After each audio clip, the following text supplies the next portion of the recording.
Sometime later, Jesus went up to Jerusalem for one of the Jewish festivals. Now, there is in Jerusalem near the sheep gate a pool, which in Aramaic is called Bethesda, and which is surrounded by 5 covered colonnades. Here, a great number of disabled people used to lie: the blind, the lame, the paralyzed. One who was there had been an invalid for 38 years. When Jesus saw him lying there and learned that he had been in this condition for a long time, he asked him, "Do you want to get well?" "Sir," the invalid replied, "I have no one to help me into the pool when the water is stirred. While I'm trying to get in, someone goes down ahead of me." Get up, pick up your mat, and walk. At once, the man was cured. He picked up his mat and walked. The day on which this took place was a Sabbath, and so the Jewish leaders said to the man who had been healed, "It is the Sabbath. The law forbids you to carry your mat." But he replied, "The man who made me well said to me, 'Pick up your mat and walk.'" So they asked him, "Who is this fellow who told you to pick it up and walk?" The man who was healed had no idea who it was, for Jesus had slipped away into the crowd that was there. Later, Jesus found him at the temple and said to him, See, you are well again. Stop sinning, or something worse may happen to you. The man went away and told the Jewish leaders that it was Jesus who had made him well. So, because Jesus was doing these things on the Sabbath, the Jewish leaders began to persecute him. In his defense, Jesus said to them, My Father is always at his work to this very day, and I too am working. For this reason, they tried all the more to kill him. Not only was he breaking the Sabbath, but he was even calling God his own Father, making himself equal with God. Jesus gave them this answer. Very truly, I tell you, the Son can do nothing by himself.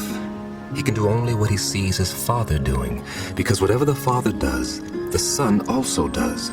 For the Father loves the Son and shows him all he does. Yes, and he will show him even greater works than these, so that you will be amazed. For just as the Father raises the dead and gives them life, even so, the Son gives life to whom he is pleased to give it. Moreover, the Father judges no one, but has entrusted all judgment to the Son, that all may honor the Son just as they honor the Father. Whoever does not honor the Son does not honor the Father who sent him. Very truly, I tell you, whoever hears my word and believes him who sent me has eternal life, and will not be judged, but has crossed over from death to life.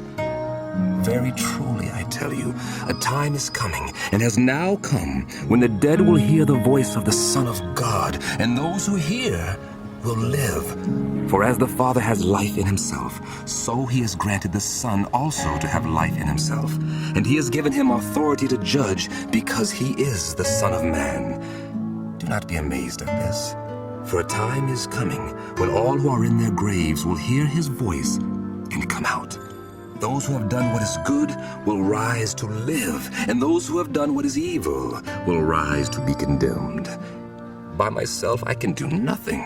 I judge only as I hear, and my judgment is just, for I seek not to please myself, but him who sent me. If I testify about myself, my testimony is not true. There is another who testifies in my favor, and I know that his testimony about me is true. You have sent to John, and he has testified to the truth. Not that I accept human testimony, but I mention it that you may be saved.